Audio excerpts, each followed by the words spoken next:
Hello friends, स्वागत है आपका हमारे एनक्यू स्टडी यूट्यूब चैनल पर। हमारे यूट्यूब चैनल पर आपको एनसीईआरटी के क्लास 6 से लेकर 10th तक के सभी सब्जेक्ट के वीडियो सीरीज़ में मिलेंगे तथा क्लास 12 तक हिस्ट्री, पोल साइंस, ज्योग्राफी के वीडियो भी सीरीज़ में मिलेंगे जो आपके तमाम कम्पिटिटिव एग्ज़ाम में सहायता करेंगे। इसलिए आप हमारे चैनल को सब्सक्राइब करें और बेल आइकन को दबाना ना भूलें ताकि आपको वीडियो मिल सके। आज हम लोग पढ़ेंगे भूमि के बारे में। भूमि यानी जो हमारा ज़मीन है, पृथ्वी है, उसका 29% हिस्सा जो है वो स्थल का है और 71% हिस्सा क्या है, जल का है। इस 29% हिस्सा में ही हमारा 7 जो है महाद्वीप है, जिसमें एशिया, यूरोप, अफ्रीका, ये 29% हिस्सा में है। और ये जो 71% हिस्सा है ये महासागर का है। किसका है? महासागर का, जिसमें जल है, सिर्फ जल और जल है। ठीक है। अब इस भूमि पर 29% हिस्सा पर क्या क्या है? भूमि के जो ये 29% का हिस्सा है, इस पे पहाड़ है, पठार है, मैदान है, उसके बाद मरुस्थल है। मरुस्थल यानी जहाँ सिर्फ बालू ही बालू है, नहीं नदी, झील, तालाब। अब ये जो जल का हिस्सा, उसमें नदी, झील नहीं आ रहा है। इस जल के हिस्सा में सिर्फ क्या है, 71% में महासागर है। क्योंकि ये नदी, झील और तालाब जो है ये कहाँ है, ये मैदान में है, तो इसलिए ये नदी, झील, तालाब जो है भूमि के 29% हिस्सा में है। नहीं, उसके बाद कुछ हिस्सा जो है भूमि का वो हिमच्छादित है।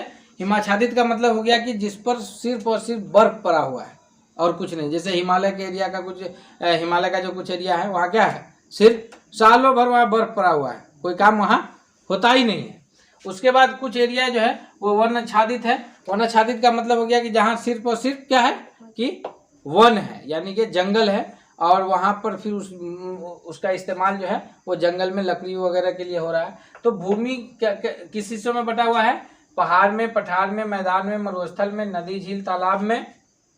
उसके बाद हिमाच्छादित में, यानी कि कुछ हिस्से पे सिर्फ बर्फ है भूमि के, और वनाच्छादित में यानी कि कुछ हिस्से पर सिर्फ और सिर्फ क्या है कि क्या है, सिर्फ और सिर्फ वन है, जंगल है ना। अब है भूमि का उपयोग, यानी कि भूमि का इस्तेमाल हम किन किन चीजों में करते हैं। तो ये जो भूमि है, पृथ्वी का कितना प्रतिशत हिस्सा है? 29%। तो भूमि के इस 29% हिस्सा में, भूमि के इस यानी पृथ्वी के इस 29% भाग भूमि पर क्या क्या है? मकान। उसके बाद भूमि का उपयोग किस में हो रहा है? सड़क एवं रेल मार्ग में। फिर भूमि का इस्तेमाल किस में हो रहा है? कल कारखाने बनाने में। हाँ, जैसे मतलब बिस्किट की जो फैक्ट्री है पार्ले, तो उसका कारखाना बहुत बड़ा है, तो वो बनाना कहाँ बना है? भूमि पर। उसके बाद हवाई अड्डा और बंदरगाह, यानी कि हवाई अड्डा जहाँ पे हवाई जहाज जहाँ से लैंड करती है, जहाँ से उड़ान भरती है, और बंदरगाह जहाँ पर समुद्री जहाज आकर रुकता है, ये भी क्या है? भूमि पर ही है। तालाब और नहर है। तालाब और नहर कहाँ है? भूमि पर ही है। और भूमि का इस्तेमाल किसमें हो रहा है? कृषि कार्य में, यानी खेती करने के लिए। खेती करने के लिए भूमि का इस्तेमाल हो रहा है। फिर भूमि पर ही हम पेड़ पौधे लगाते हैं, आम, खजूर और जो भी पेड़ पौधा। भूमि को प्रभावित करने वाले कारक, भूमि को प्रभावित करने वाले कारक में क्या क्या आएगा, इस पर थोड़ा सा चर्चा करेंगे कि भूमि को कौन कौन से कारक है जो प्रभावित करता है। तो पहला कारक है प्राकृतिक कारक। भूमि को प्रभावित करने का प्राकृतिक कारक क्या है कि मृदा की विशेषता। मृदा की विशेषता में क्या आएगा कि अब जैसे मिसाल के तौर पे कि कहीं काली मिट्टी है और उस मिट्टी पे मान लो गन्ने की खेती हो रही है, कहीं लाल मिट्टी है, कहीं बलुआही मिट्टी है, तो अब वो जैसी मिट्टी जहाँ की होगी तो उसी के हिसाब से वहाँ हम कृषि कार्य करेंगे। तो ये एक कारक है जो उसके क्या करता है कि मृदा भूमि को प्रभावित करता है। हम चाह करके भी जिस मिट्टी पे गन्ने की खेती होने वाली होगी उस पर हम सब्जी की खेती नहीं कर सकते, नहीं। और जिस मिट्टी पे सब्जी की खेती होने वाली होगी उस पर हम क्या कर सकते हैं, मतलब हम वहाँ पे फिर चाहे तो जो मरुस्थलीय पेड़ है वो वहाँ नहीं लगा सकते हैं। तो ये कारक है जो क्या करता है, भूमि को प्रभावित करता है। दूसरा है खनिज की उपस्थिति। अब जहाँ खनिज है, जैसे मान लो झारखंड में खनिज है, मानना क्या है, झारखंड में खनिज है, तो झारखंड में जो खनिज है वो खनिज कौन सा है? कोयला है।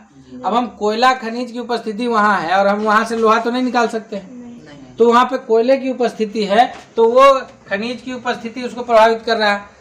जो प्रभावित करने वाला कारक है जलवायु एवं जल संबंधी विशेषता, ये भी भूमि को क्या करता है? प्रभावित करता है। कैसे प्रभावित करता है? क्योंकि जलवायु जैसे मानसून जलवायु है तो उसमें हम लोग क्या करते हैं, धान की खेती करते हैं। तो जलवायु एवं जल संबंधी विशेषता में क्या है कि जैसे मानसून जलवायु है तो उसमें क्या होगा कि हम धान की खेती करते हैं, तो वहाँ हम गेहूं की खेती नहीं कर सकते, नहीं।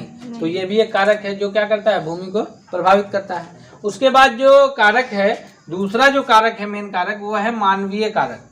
मानवीय कारक का मतलब ये है कि मानव खुद जो है भूमि को प्रभावित कर रहा है। मानव भूमि को कैसे प्रभावित करता है कि जैसे जनसंख्या बढ़ गया है तो रहने के लिए मानव क्या करता है, एक आदमी उसको 5 बेटा है तो फिर 5 बेटा 5 जगह घर बनाता है, नहीं। तो अब जब एक घर में गुजारा हो रहा था, अब कितने घर में गुजारा हो रहा है, 5 घरों में। तो इस तरह से अब वो 5 घर बनाएगा, तो मान लो भूमि का 1 कट्ठा इस्तेमाल हो रहा था घर में, तो अब कितना कट्ठा इस्तेमाल होगा, 5 कट्ठा। तो ये जो मानवीय कारक है ये इस तरह से भूमि को क्या कर रहा है, प्रभावित कर रहा है। अब है कि भूमि के उपयोग का वर्गीकरण। भूमि का जो उपयोग हम लोग कर रहे हैं तो उसको हमने क्या किया है कि 5 वर्गों में बांटा है। 5 वर्ग में पहला वर्ग क्या है कि वन क्षेत्र की भूमि। पहला वर्ग है वन क्षेत्र की भूमि, यानी ऐसा भूमि जहाँ पर सिर्फ और सिर्फ वन है और उस वन में यानी जंगल है, उसमें जंगली जानवर वगैरह रहता है, नहीं जी। हम लोग उसको आगे पढ़ेंगे कि कौन वन है, कहाँ है, कौन वन कहाँ है, इसके बारे में। तो जो भूमि का हमने वर्गीकरण किया, इसमें क्या किया कि वन क्षेत्र की भूमि। दूसरा है कृषि के लिए अनुपलब्ध भूमि, यानी वह भूमि जो कृषि कार्य के लिए उपलब्ध नहीं है।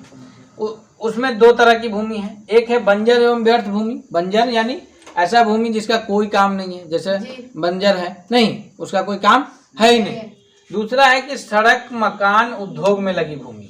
ना हम सड़क पे कृषि कर सकते हैं, ना घर में कृषि कर सकते हैं, ना ही हम किसी फैक्ट्री में कृषि कर सकते हैं। तो ये कृषि कार्य के लिए अनुपलब्ध भूमि है। कौन, बंजर एवं व्यर्थ भूमि, और दूसरा सड़क, मकान और उद्योग में लगी भूमि। ये दोनों भूमि क्या है कि कृषि कार्य के लिए अनुपलब्ध है, यानी उपलब्ध नहीं है, मौजूद नहीं है।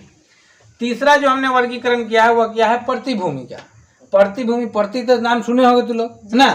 तो प्रतिभूमि में चालू प्रतिभूमि 2 तरह का हमने डिवाइड किया है। चालू प्रतिभूमि यानी जिसमें ऐसा भूमि जिस पर 1 साल से खेती नहीं हो रहा हो, वो प्रतिभूमि हो गया। जैसे खेत में देखते हो 1 साल खेती ना हुआ तो क्या जाता है, दुबी जम गया, घास। हाँ, तो वो भूमि उस भूमि को क्या कहा जाता है, चालू प्रतिभूमि। और दूसरा है अन्य प्रतिभूमि। अन्य प्रतिभूमि में क्या किया गया है कि 1 साल से ज्यादा और 5 साल से कम, तो 1 से 5 साल के बीच उसमें खेती नहीं किया गया हो, हम उस तरह के भूमि को कहते हैं अन्य प्रतिभूमि।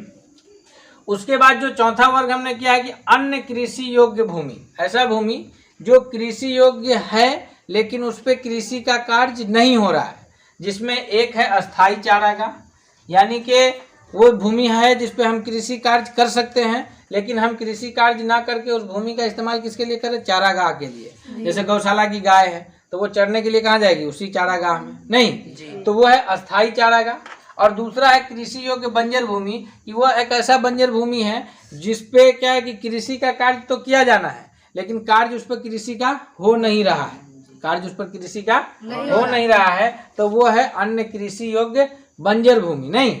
और जो हमने 5वां वर्ग किया है वो है शुद्ध बोई गई भूमि, यानी ऐसा भूमि जिसपे हम लोग कृषि का कार्य करते हैं, जिसमें क्या होता है कि मानसून के सीजन में हम उसमें धान की खेती करते हैं, नहीं, इस सीजन में हम उसमें रबी फसल गेहूं, मसूर, दलहन की खेती करते हैं। तो ये जो भूमि का 5वां वर्ग है ये शुद्ध बोई गई भूमि, यानी कि कृषि का कार्य जिस भूमि पे हो रहा है उसको हम 5वें वर्ग में रखे हैं। इस तरह से ये हमने भूमि का जो इस्तेमाल हो रहा है उसको हमने 5 वर्गों में बांटा है। थैंक यू दोस्तों, आगे की वीडियो अब हम लोग आगे सीरीज में देखेंगे।